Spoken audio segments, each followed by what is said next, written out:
Well, what's up, everybody? It's Crazy Horse 6, and I have a new exciting video format for y'all today.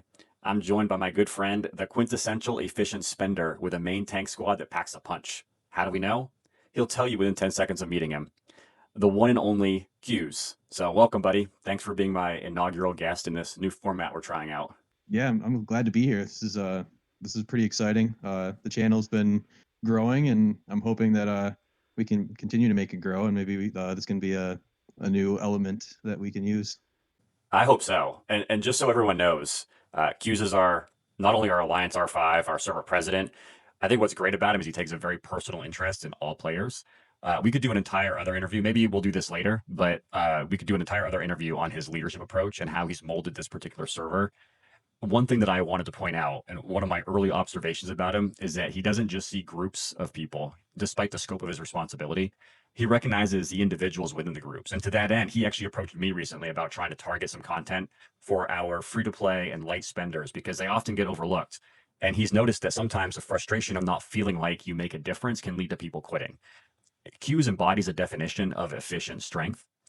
So we want to pick his brain today and talk directly to those grinding on, we'll call it like maybe a $50 or less budget per week. But I think the concepts he talks about will apply to completely free to play players as well. So to start off, Q's, what kind of budget are you working with for this game, and what are your daily and weekly must buys? Can you walk us through that? Yeah. Really, it varies depending on the week, and honestly, like depending on what is in the stores. But I'm looking at around 50 to maybe $100 a week. $100 being high and rare, but I try to keep it less. So that's kind of like Yeah. special events, or maybe like a couple weeks ago when Stepman's exclusive weapon was released on your tank main, you probably dipped a little bit deeper into the pockets there. Yeah, sometimes the $20 packs are just too hard to resist. And yeah, in those moments, it turns into a $100 week instead of 50. But I try to keep it $50 a week as much as I can. But yeah, it doesn't always work out that way. I mean, we all know that how this game goes. So I'm guessing the $5 dailies, the daily specials, are something you do every single day. Is that fair? Yeah. So we got my screen up here, right? Yep. Um, I mean, honestly, the hot deals section here, the top right, I'll click on it. The section here, this is where you're going to be doing most of your buying. This week we got the bounty hunter. Um, it's it's pretty much a guarantee. I'm going to be spending $5 a day in this section, whether it's the bounty hunter, the ammo bonanza, the glitter market, total mobilization. Like it's just an easy $5. It's the highest value you're going to get in the game, and it's a it's a way to spend consistently rather than spending like let's say $100 all in one shot. Like for instance, if you come out here and like you want to try to like buy a train, you could see Midnight Gravediggers riding the train right now. But if you wanted to buy a train, that's $100. You could do that, and there's some good rewards. Or you could spread out that $100 if you're not a high spender, and you could make a bunch of purchases in the hot deals section every day, just one purchase a day. And over the course of, I don't know, a month, you're spending $100 instead of just one time purchase in the train, like I said. So it's a good way to keep your spending low while also consistently trying to build your squads. Yeah, I kind of look at it kind of like investing, right? They say it's better to put a little bit of money in the market every day versus trying to dump it all in lump sums and time the market. And so what you're doing is you're just trickling it in over time Yeah. versus And dumping. you can see the value for the purchases because they're nice enough to give you the value. Um, you can see the value for the purchases goes down with oops it goes down with the higher purchases, so you're not really getting the great value that you really need. So if like let's say you really need to get something in this store and you're like, you know what, I'm gonna buy the $100 pack, you can do that, and then you can get whatever you're looking for. If you're looking for, in this case, gorilla certificates, that's great. And then if you can consistently spend at that level. But if you spend that $100 and then, you're like, all right, I'm not spending for the next 2 weeks, then you're pretty much stunting your growth in all the other categories of this game. And obviously, there's more than just the gorilla you need to worry about.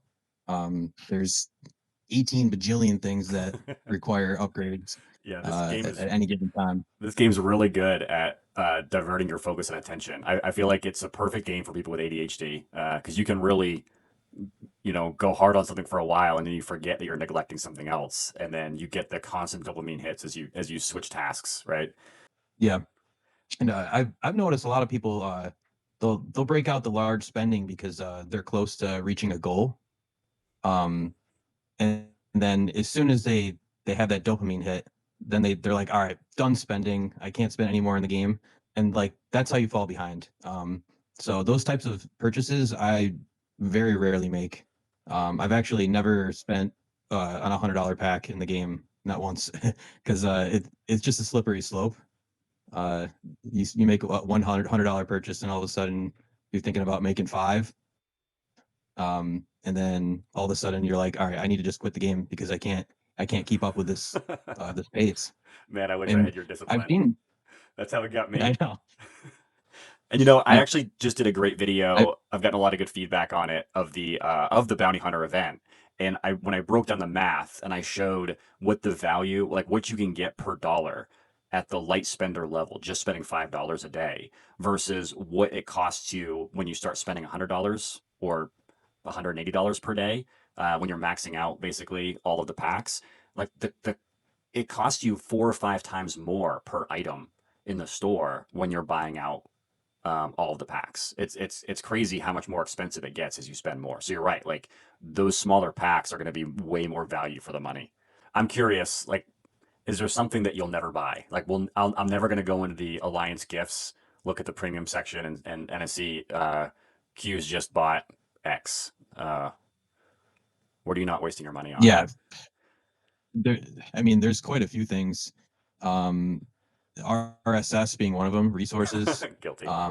speed ups, uh, like Hero XP, stuff like that. And I can take you into my inventory.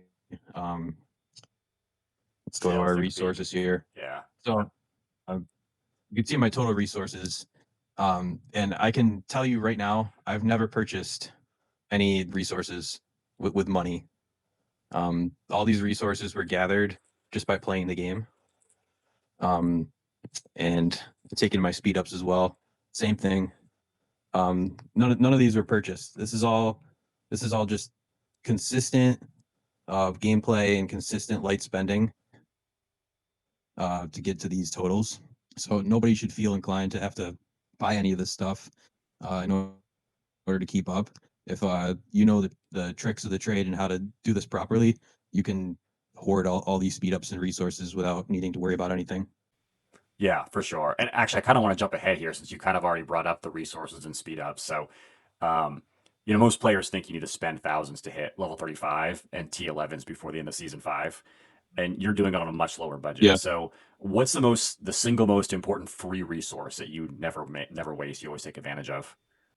A free resource. I mean the best thing for resources in general is to participate in the zombie invasion event. I could take you to that screen. We have that going on right now, which is Perfect timing. perfect. Um, Where are you at on the the leaderboard this zombie week? invasion. It's the I'm actually not as high as I normally am. I did a lot of farming of the smaller zombies. Maybe I'll make a push tomorrow. Yeah, I'm used to seeing you in the Yeah, top five on day one. So yeah. In truth, I'm pretty loaded on courage medals, so I didn't really need too many. If as you can see here, I've already purchased most of the store here, and you don't and really I need the have quite a few resources left anymore. there. But did you use Yeah, well, did you use the courage medals to load up on resources when you're making a headquarters 35 push? yeah. So in the early stages of the game, there's obviously less in the store here. So there's no oil or armament components or exclusive shards. So like this store was cut in half. So in the earlier stages, there wasn't as much to buy. So I was buying quite a bit of gold here for quite a while, but then eventually just playing this event like every other week and grinding and spending just thousands of stamina. just on these little gold zombies, which can feel tedious, but as you can see, it really pays off, because now I haven't worried about my resources in months. Like even when I was pushing to headquarters 35, I had so much I didn't even know what to do with. So it's definitely beneficial. It's I can't stress it enough. It's the key component to being successful if you're a light spender or free to play. Like you need to get into this event and you need to buy this store out. Yeah. Yeah. So and then when someone kills your zombie, I mean, look, you're getting resources here as well. So it's such a good way to grind without spending money. So if you're a light spender like I am, like this is where you want to be. This is where you get your resources. This is where you can really take a competitive advantage over people who just might not want to spend the time doing this kind of stuff. Yeah, for sure. I wanted to point out there that, you talk about spending thousands of stamina grinding on the small zombies, and some people might not have tons of stamina available, but you think about for every one that you spawn, if you let somebody else go kill it and you just join the rally, not only are you getting additional courage medals and rewards from joining the rally for your own zombie, but then you're getting the intel reward, which includes 20 stamina. So it kind Yep. of pays you back for discovering the zombie. And that's the other way to get a lot of courage medals is just let other people use their stamina and you just jump on board with the rally. I Yeah, know. that's it's kind of funny because in the early stages of the game, like you'd create a zombie, and someone else might rally it, and like a lot of people were upset, like, "Hey, that's my zombie," Yep. and it's actually better when other people kill your zombies for you. You're not wasting your stamina. Like honestly, like a lot of times you're not wasting your troops. So yeah, yeah, most of the top players here, if they spawn zombies, they're like, yeah, kill away. Yeah. So we talked about headquarters 35, and I just to prove to people that we're not, blowing smoke. Can you go to the server rankings and the headquarters level? Yeah, And, if we look through there, I'm pretty sure at least 8 of the top 10 all bought their way onto that top 10 list. And with the exception of Kissimo, kind of catch up squirting her way above you at number 11. Number 12 for a yeah, light spender, like that's a grind. And so I just want to yeah. double check. You never bought any oil to get over that hump. You never had to buy any resources. You just straight up farmed it all. So I never purchased any oil until the night before reaching headquarters 35. I heard that Kissimo was going to reach it, and I panicked, and I made a $20 purchase, and I honestly regretted it after I did it. Um, but I just couldn't fathom the thought of her beating me, and then she beat me to it anyway, Yeah, go figure. by like a half second. Um, so yeah, I made one purchase, but it was right at the end. But yeah, you can get that naturally very quickly if you have the speed ups and you have the resources to do it. And you're a tank main. I'm guessing that one of the ways you saved on oil was by not upgrading your air or missile centers while you were making that push to 35. You were only upgrading your tank center. Yes. So you're basically only upgrading what you need. You can come back to the stuff later. I mean, we're farther into it now, so I've upgraded the aircraft and the missile center to Yeah. 35 as well now. But yeah, in the beginning it was bare bones, just moving on to the next step as quickly as I could, and then it also helps to improve your oil wells as high as you can right from the start. That definitely. I see a lot of people feel like they just upgraded to 31. Let's upgrade everything to 31. And then I go to 32. Let's upgrade everything to 32. And that's just not an efficient way of upgrading, right? No, not at all. And I've just only focused on things that I should be spending my resources and my oil on. Yeah, that makes a lot of sense. Um, so I think we got to this point now, and people are probably like, okay, great, he got to 35 without spending anything except for one pack of oil, and pretty quickly too, which is great. Testament to your ability to hoard speed ups prior to and do that planning. Um, but at the end of the day, it's power that counts, right? So can you show us a recent battle report and let's take a peek under the hood? Yes. So I was going through my battle reports of recent, and I found a pretty good one that kind of exemplifies uh, the difference between someone that's putting a lot of time into the game and trying to eke out every bit that he can versus someone that's just spending a lot of money. Looking at this, so they've got level 30 Murphy, level 30 Kim, level 30 Marshall, Yeah, I'll a take you down 20 here. Stepman, oh, and a 30 Williams too. So they've dropped a lot, and this person's Kim is pretty well upgraded too, even beyond their level 30 Yeah, exclusive weapon. I can take you down to the gear as well here. Yep. So they got Kimberly's all mythiced out, as is yours. Um, yeah, at first glance, I don't see a whole lot that I can complain about. Maybe I would have pushed Marshall's radar instead of his chip. I would have probably saved the chip for last. Yeah, But no, I mean, like but it's a pretty common nonetheless, sense. Yeah. it, he's he's got me beat in exclusives and in gear. So I'll take you to the rest of the report here. Yep. And this is where you'll see some separation on my part when we scroll down. Not after you see a little bit more of his spending here. The gorilla is one of the biggest money grabs the game has introduced, and you can see here.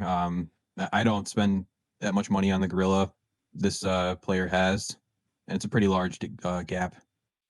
Well, Um, I, but so before you scroll down, one of the other things I want to point out here that I just noticed on the gorilla is the better allocation of skills, right? That this person has really kept all the skills kind of on par. They're all 23, 22. Whereas you've pushed your defensive skills at 25 and 26, your offensive skills are still down near level 20, right? And the gorilla is a defensive tank. And it's not an offensive weapon. It's not meant to help you do more damage. So I think that's a big advantage for you here in this fight. Is I think you've just more intelligently upgraded the skills for the Overlord. yeah, he could have definitely benefited from saving those and focusing on the defensive aspect of the gorilla first. Yeah, but that I mean that's an impressive punch up here. He's got higher level, and his bond level is, what is that, like 14 levels higher than yours? Yeah, if I was going to anticipate how much this player spent on the gorilla, I would say it's probably over $1,000 Yep. easily. This is very strong. Like this player spends quite a bit of money. Yeah, I would put this player it solidly into the shark category in terms of the amount that he spent on exclusive weapons and the Overlord. And he's got a decent set of chip stars as well for his drone. So Yeah. um, So now I can take you to the fun part of this battle report is where the F2 P player can really shine. And this is where I personally think I win the battle. And it's my tech. yeah, what a huge And difference. I can highlight what the real winner is here is the tank mastery. If you see mine here, it's maxed out, and this individual his tank mastery is only at 15%. And as I said, this is something that you can get without spending money. Um, just having the RSS and the speed ups, and you can upgrade your tech to make it look like mine if you're grinding hard enough. Yeah, I think the other thing I want to point out too while we're on the screen, I did a video probably like 3 or 4 weeks ago, and some people, I guess, were not fans of me telling them to stop at certain levels and not waste their Valor because they, under the impression, they're probably like season 2 or 3 where Valor still seems unlimited, right? But this person Yeah. maxed out special forces, which means cool, you can train troops a little bit faster, you can train them with a little bit less resource cost. But look, we're at your level. Do you care about the resources you're dumping into troops? No, No, not anymore. no. But the Valor badges you're probably running out every week. Um, Yeah, if I could go back in time and just punch myself in the head for skipping over Valor opportunities, like in the zombie invasion store in the early days, like it just didn't seem very important. But I can tell you right now, Valor is the number one most important thing that a player can strive to get. It's very expensive to buy, so any opportunity that you can get Valor for free, you need to take it, especially if you're just starting the game. It can be a huge advantage when you get to the later stages like we are. Yeah, for sure. And I mean, like, maybe this player has run out of Valor multiple times, maxing out special forces, and that's why they couldn't get their mastery up higher on their tanks. So, Yeah, I mean, just by looking at this, I would assume that this player either doesn't have the speed ups or the resources needed. Because the tank mastery, I mean, all the masteries, the gold cost is very pricey. Um, so players that aren't grinding in the events like zombie invasion, they might just not have enough gold in order to continue to upgrade, and that's why they have so much valor. Honestly, this player beats me in almost every aspect of the battle report except for the tech. Yep. And as you can see, I mean, I win pretty handedly. Yeah, it wasn't close. Yeah, and it's pretty shocking. I mean, we're looking at a 2 million power difference here, and there's no counter. We're both the same squad, so yeah, it's pretty glaring what's important to upgrade and what's not. Yeah, it's great. You've got all the exclusive weapons for your tanks now. Yeah. You're still working. What's the next one you're going to push to? I guess you got Stetman 2 levels from 30, right? And then who are you going to work on after that? Well, I actually got him to 30 tonight. Oh, did you really? Yeah, Nice, I congrats. can I can show you. He looks pretty cool at level 30. But yeah, that was something that was fun to get. Um, So but you yeah, can, as yeah, far so as what to do next, honestly, I think I'm gonna go back and get Fiona to level 10, and also Morrison who just came out. I will probably also bring him to 10, um, and mainly level 10 so I can unlock this secondary skill, which is relatively cheap to reach. yeah, Um, I mean that's a good point. When I look at a lot of battle reports for free to play players, and it looks like their exclusive weapons are all over the map. Like they've got 1 to 8, they've got 1 to 17, they've got 1 to 3, and it's like, man, just get it to that multiple of 10, unlock the secondary yeah, skill, right, and then circle back and get the next one, right? yeah, that's a big thing, and then after that, I'll go back to my main and do some more work. Probably going to focus on Marshall next. Um, but still some time to think about it. Yeah, now that you've mastered tank mastery as well, what's the next mastery you're working on? Are you going missiles to counter the air? Yeah, so the best thing to do for your decision on what to upgrade next is deciding what counters you and then picking the counter to that counter. So obviously air counters my tanks. So I chose to start working on my missile mastery, and this will be the next bear to do. It felt like it took quite a while to do the tank mastery, so I can't even I can't even imagine how long this is going to take. But I'm ready to start grinding. Just on, while you're on that screen there, I just want to point out that I have teased you. Now go back down, go back down. I've teased you forever about not buying the monthly pack so you can unlock the fourth squad, and you insist Yeah, that it's not worth the money. And so I just want to point out, look, this is what an efficient player Cuse is that he doesn't even buy the fourth squad, and he still manages to get I, this done on that budget. I've never purchased the fourth squad. Um, So I got two more things that I want to highlight about your setup here. One, can we take a look at your T11 training and see where you're at there? Yeah, So those opened up at the end of season 4, and a lot of people had them before season 5 even began. But we had to dump a lot of money into there. So you have unlocked them, and now you're currently in the second tier, 10% through the first research, right? yeah. So I actually unlocked them a week and a half ago, I believe. And how did you stay? Because you still got them before a lot of other people did. Um, so did you buy any packs to kind of accelerate that along, or was this a function of just having a really great March size because you'd already mastered tank mastery? Um, what did you Um, push on? uh, I mean that helped, but I did spend quite a bit to push it along. And in doing so, I reduced a lot of spending in other categories. Okay. Um, so every Tuesday, uh, there's a gift pack that is ascending with each purchase. It goes from I believe $5 to $10 to 20 to 50.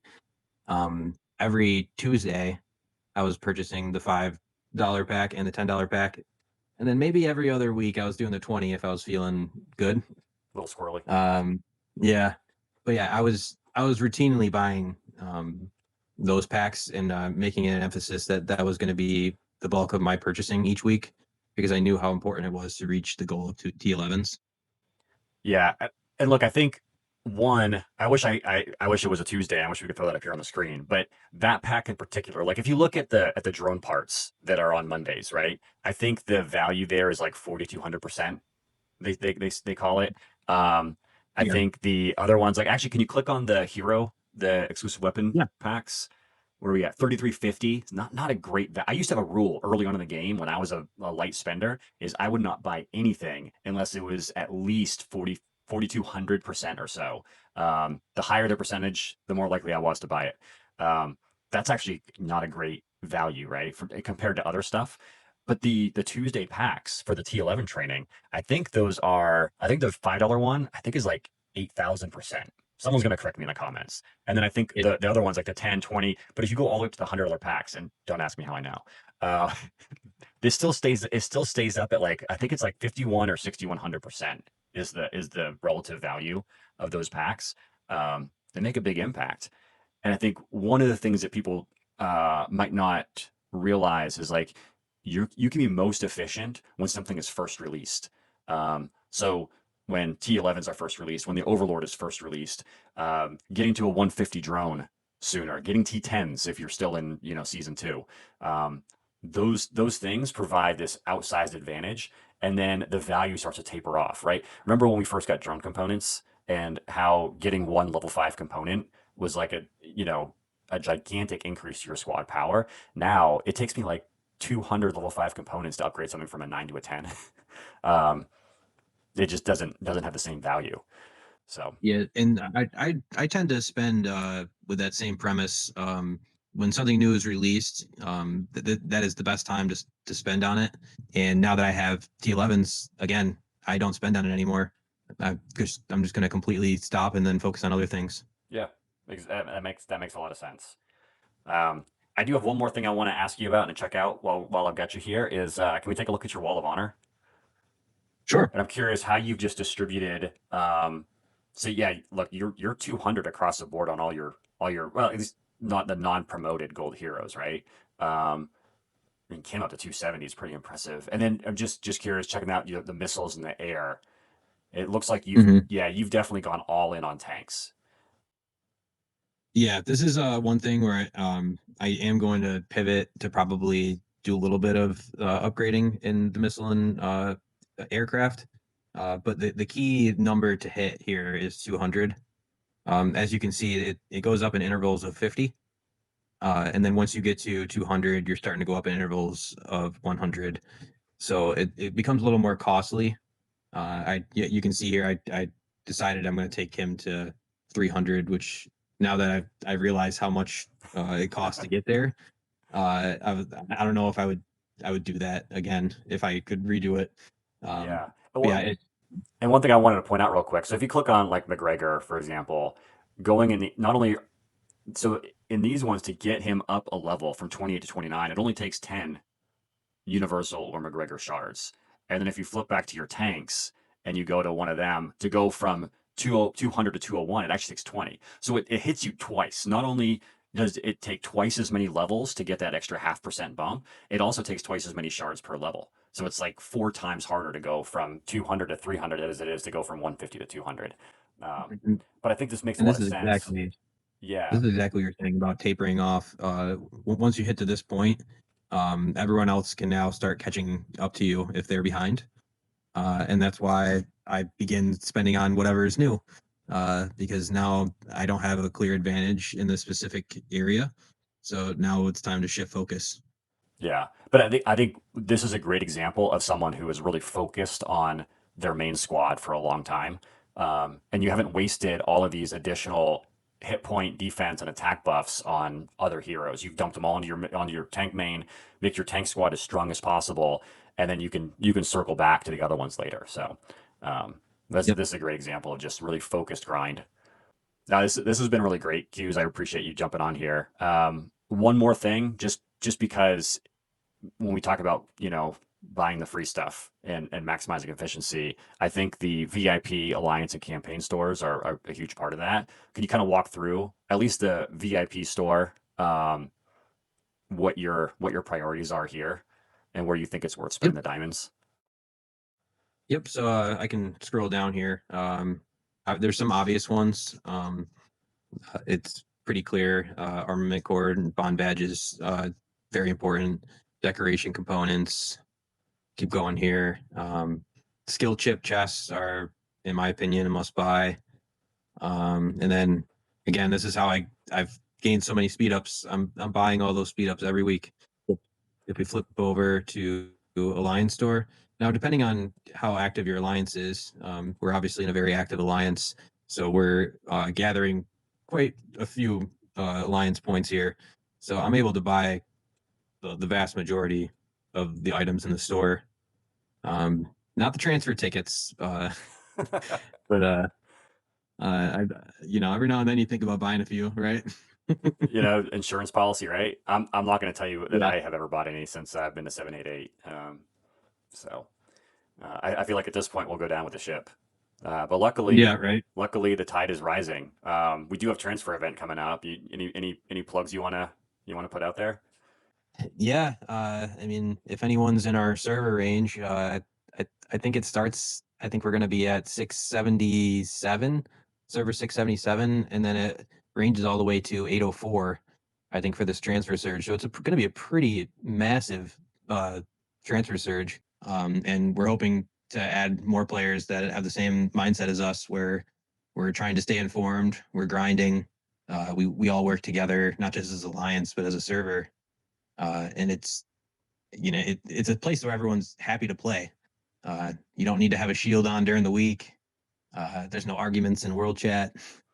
Um, so Until it No Risk and Frieza start going at it, or No Risk and Yaya. But Yeah, that's all in it's good I mean play. it's all in good fun. There's nothing serious. We're just here to have a good time and play the game and hopefully continue to be successful. For sure. Best of luck. For those that don't know, Cuse puts in countless hours every transfer event. Not only was he the one that orchestrated our last second, almost the entire alliance move to 788 and merge in with two different alliances in 788. But then he also puts in, oh, thanks for reminding me to do my secret tasks as well. He puts in countless hours every transfer event. Really, at this point, it's more people reaching out to you trying to get in, and it probably takes a lot of your time to vet them and make sure they're a good cultural fit, right? More so than you reaching out and trying to find other people. Yeah, it's pretty amazing. When we transferred here, we really started from scratch. And the first transfer surge that I conducted as president, like we were just cold calling everyone, just knocking on everyone's door, basically just hoping that somebody would take an offer. And yeah, up until this point now, this is going to be our third transfer surge, and now everyone's just messaging us for various reasons. Obviously we have a lot of great people here now, and a lot of connections, a lot of friends, and they've seen our style and they know that this is a server that people want to be at. So yeah, I haven't had to message many people at this point.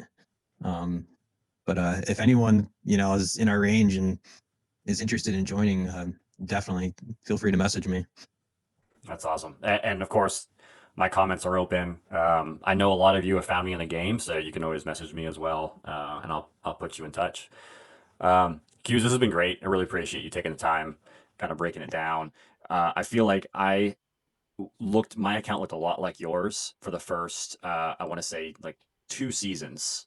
And I just refused to spend more than about $50 a week on this game. And then I don't know, I'm fortunate and for me, I felt a really strong sense of camaraderie with the alliance and with trying to help people out and helping people win. I saw how competitive everybody was, and I just wanted to help them get to that level. And the floodgates opened, and um, you know, can't put the horse back in the barn now. But I do Yeah, recognize that my channel maybe it might show a slightly different side that some people aren't experiencing. So I really appreciate you showing kind of like how you can still grind it out without buying your way to power. And I will say the grind is still critical. And even there are some VIP 18s that are pretty weak VIP 18s. They basically just took out the black card and bought themselves a fancy base skin. But they can get dominated by some VIP 17s. And even I've had VIP 18s try to burn me and can't get through all of my squads. I mean, obviously they kill more troops than I kill, but they still go back burning, right? And I'm not even a VIP 17 yet, but I'll say there's a lot of whales out there, a lot of gold shares that also do things the right way. I think Midnight Gravedigger is a great example, coming to our server last season, or well, during last transfer event this season, and really highlighting how important it is to grind. Um, he's a VIP 17 at 340 million total hero power. The dude never misses an arms race. Gets every single chest from every single arms race. He only plunders from shiny tasks. He only assists ally tasks that have ore. He's getting every single opportunity to get free honor points so that he can get the blueprints and bump up his gear. Like, the dude grinds just like a free to play player. And there's a lot of free to play players, I think, that maybe they just miss all the opportunities to keep pushing. So those kind of examples I think are still important too. Agreed. Well, cool, man. Thanks for coming on, and I will catch you later. Yeah, thanks for having me. Good luck to the channel. Appreciate it. Hell yeah! And heads up, don't just make a bunch of content. Like, actually go and do something. Be sure to like and subscribe, guys.